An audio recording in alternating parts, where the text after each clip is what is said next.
Hello experience. Yes, we are welcome back again. I hope आप सभी अपने घर में अच्छे होंगे, स्वस्थ होंगे और अपनी सभी पढ़ाई जो है मन से कर रहे होंगे। आज की जो क्लास हमारी रहने वाली है वो सीटेट वर्सेस टेट को लेकर रहने वाली है और ये एक बहुत इम्पॉर्टेंट क्लास रहने वाली है। जैसा कि आप सबने थंबनेल से जान ही लिया होगा कि जो आज की हमारी क्लास रहने वाली है वो सीटेट वर्सेस टेट को लेकर रहने वाली है। तो आइए जानते हैं बहुत कम समय में क्या मतलब होता है सीटेट का और एसटेट का और क्यों देना चाहिए और किस तरीके से हम इसकी प्रिपरेशन करके इसको वन टाइम में ही पास कर सकते हैं। आई इंश्योर कि आपको इस वीडियो को देखने के बाद किसी और वीडियो को देखने की ज़रूरत नहीं पड़ेगी, तो वीडियो को आप अंत तक देखेंगे और अपने सभी फ्रेंड्स, फैमिली जिसको भी सीटेट या फिर एस्टेट के बारे में जानना है, आप उसके साथ ये वीडियो को ज़रूर शेयर करना। आइए स्टार्ट करते हैं अपनी आज की क्लास को। आइए सबसे पहले समझते हैं सीटेट क्या होता है या सीटेट किसे कहते हैं। तो सीटेट क्या होता है, इसका जो फुल फॉर्म है वो है सेंट्रल टीचर एलिजिबिलिटी टेस्ट, अर्थात सरकारी अध्यापक बनने के लिए एक पात्रता परीक्षा जो है वो केंद्रीय जो लेवल है ना उसके लेवल पर एक परीक्षा कंडक्ट कराई जाती है, तो उसी को ही हम सीटेट कहते हैं।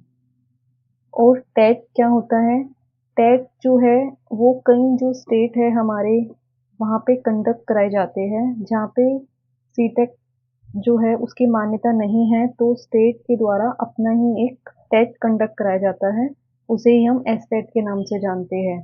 जैसे आपने जे टेट, आपने राजस्थान में रीट का नाम सुना होगा, मध्य प्रदेश में इसे एम टेट से जाना जाता है, हरियाणा में इसे एस टेट से जाना जाता है और पंजाब का अपना खुद का एक टेट होता है जिसे पंजाब टेट के नाम से जानते हैं।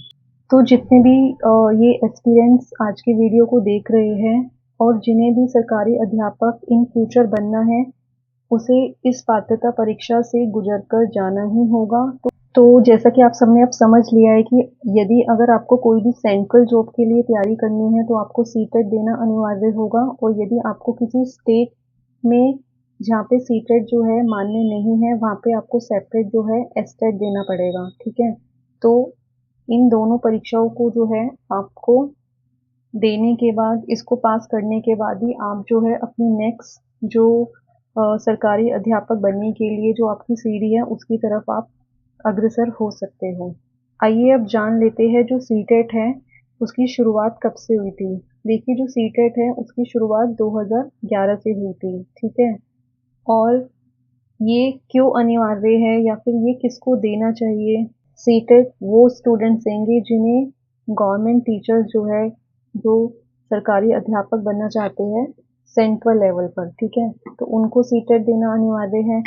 और जो स्टेट की जॉब चाहते हैं, मतलब अपने ही राज्य में रह के गवर्नमेंट टीचर्स का जो सपना संजो रखा है जिन्होंने, उनको जो है अपना एस्टेट, अपने स्टेट का जो है टेट देना ज़रूरी है। इट इज़ नॉट कंपल्सरी कि आपको दोनों ही चीज़ें देना अनिवार्य है।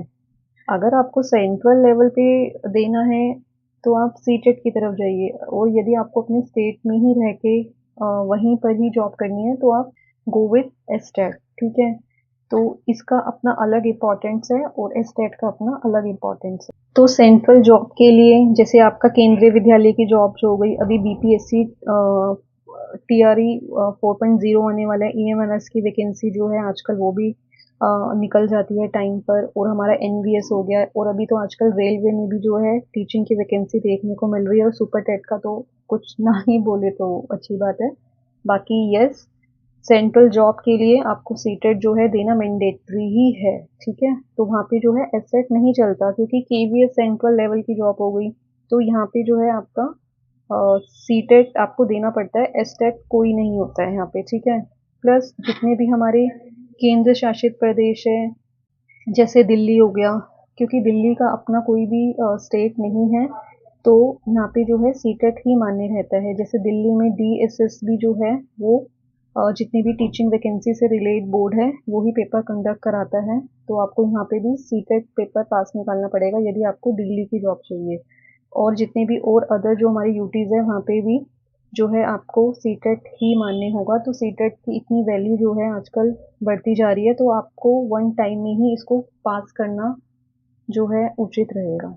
आइए अब जान लेते हैं सीटेट जो है वो कौन कौन दे सकता है। ठीक है, 12th प्लस के बाद आपने 2 साल का डिप्लोमा कोई भी टीचिंग ट्रेनिंग का अपना किया हो, लाइक DLED वगैरह, तो आप सभी जो है सीटेट पेपर दे सकते हो।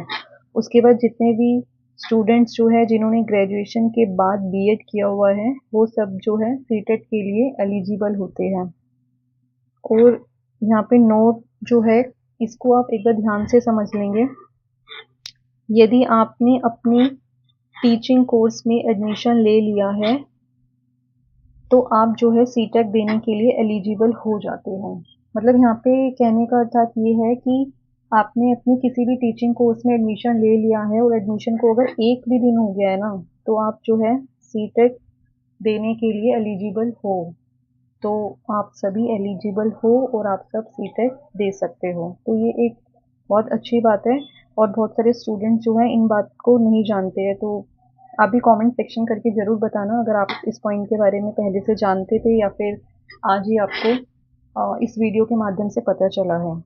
आइए अपना एक बार जान लेते हैं। जो सीटेट है हमारा वो साल में 2 बार कंडक्ट होता है। ठीक है, एक दिसंबर में होता है और एक जुलाई में कंडक्ट होता है। आइए अब सीटेट पेपर का जो लेवल है वो क्या रहता है। देखिए सीटेट जो है वो लेवल 1 और लेवल 2 दो पार्ट्स में डिवाइड होता है। अर्थात जितने भी स्टूडेंट्स पीआरटी की तैयारी कर रहे हैं, जितने भी जो स्टूडेंट है वो पीआरटी की तैयारी कर रहे हैं, उन्हें लेवल 1 मतलब सीटेट पेपर 1 देना अनिवार्य है। ठीक है, और जितने भी एस्पिरेंट जो टीजीटी की तैयारी कर रहे हैं उन्हें लेवल 2 अर्थात सीटेट पेपर 2 देना जो है वो अनिवार्य है। तो यहाँ पे 1st to 5th वाले जो है वो पेपर 1 देंगे और जिन्हें 6 to 8 क्लास की तरफ जाना है वो पेपर 2 की तरफ जो है अपना रुझान करेंगे। आइए अपने नेक्स्ट क्वेश्चन की तरफ मूव करते हैं। कोई भी जो टेट या फिर सीटेट को कितनी बार दे सकता है। देखिए इसकी कोई भी संख्या नहीं है या नंबर ऑफ अटेम्प्ट जो है ऐसा कोई भी अभी तक गवर्नमेंट की तरफ से मैंडेटरी नहीं किए गए हैं। आप कितनी भी बार जो है सीटेट और एस्टेट को दे सकते हैं। ठीक है, क्योंकि एक पात्रता परीक्षा है इसलिए। आइए आज की क्लास के जो मोस्ट इम्पॉर्टेंट एरिया है हमारा सीटेट पेपर 1 का एग्जाम पैटर्न कैसा रहता है वो जान लेते हैं। देखिए इसमें आपसे 5 तरीके के विषय पूछे जाते हैं। सीडीपी 30 प्रश्न पूछे जाते हैं 30 मार्क्स के। फिर आपका सेकंड जो है वो सब्जेक्ट आता है ईवीएस 30 प्रश्न 30 मार्क्स के। फिर आपसे मैथ्स पूछा जाता है 30 प्रश्न 30 मार्क्स के। लैंग्वेज 1 और लैंग्वेज 2 जो है यहाँ पे आपको चुनाव करना होता है। तो मोस्टली जो लैंग्वेज 1 है उसमें हिंदी ही आप चुनाव कीजिएगा और लैंग्वेज 2 में आप इंग्लिश को रखेंगे। तो ये भी 30 संख्या आती है, 30 अंक। लैंग्वेज 2 भी आपकी 30 प्रश्न आते हैं 30 अंक के। तो जो टोटल हो गया वो आपका कितना हो गया 150 प्रश्न 150 मार्क्स के। तो यानी एक प्रश्न जो है 1 नंबर का हो गया। नेगेटिव मार्किंग नहीं होती है। तो आपने पेपर 1 का जो है एग्जाम पैटर्न समझ लिया आई होप। आइए अब सीटेट पेपर 2 का जो एग्जाम पैटर्न है वो समझ लेते हैं। यहाँ पे भी जो विषय है वो सीडीपी आता है। सबसे पहले 30 प्रश्न 30 अंक के पूछे जाते हैं। उसके बाद यहाँ पे जो है क्योंकि आपको 6 to 8 क्लास का जो टीचर बनना है तो यहाँ पे आपको जो विषय जो है अपना एक चुनना होता है। उसी में जो है आपका 60 प्रश्नों की जो संख्या है 60 नंबर की पूछी जाती है। जैसे किसी ने एसएसटी का चुनाव किया है या फिर यदि जिसको मैथ्स और साइंस का टीचर बनना है तो वह यहाँ पे अपना ये वाला विषय चुनेंगे। उसके बाद यहाँ पे भी आपको लैंग्वेज 1 का चुनाव करना होता है जो आप हिंदी चुनेंगे 30 प्रश्न 30 संख्या। और उसके बाद लैंग्वेज 2 आप इंग्लिश को चुनेंगे 30 प्रश्न 30 संख्या। यहाँ पे भी जो है टोटल 150 प्रश्न पूछे जाते हैं 150 मार्क्स के। यानी प्रत्येक क्वेश्चन जो है वो आपका 1 मार्क्स का होता है। ठीक है, यहाँ पे भी नेगेटिव मार्किंग नहीं है। 2.5 घंटे आपको यहाँ पे भी दिए जाएंगे। तो पेपर 2 का जो पेपर पैटर्न है सीटेट पेपर 2 का वो आप सभी ने देख लिया है। आइए अब पासिंग मार्क्स की बात कर लेते हैं। देखिए सीटेट पासिंग मार्क्स जो है 90 अंक लाने होते हैं। सामान्य वर्ग यानी कि जनरल कैटेगरी से जो भी स्टूडेंट है उन्हें 90 अंक लाना ज़रूरी है 150 में से, और जो अदर लाइक एससी, ओबीसी और अदर्स जो भी कैटेगरी है उनको 82 मार्क्स पे पास माना जाता है। यानी कि आपको 60% ऑफ टोटल 60%, 150 का 60% 90 ही होता है, तो इसलिए यहाँ पे 90 मार्क्स आपको लाने अनिवार्य हैं। और उसके बाद जान लेते हैं सीटेट या फिर टेट की वैलिडिटी कितनी है।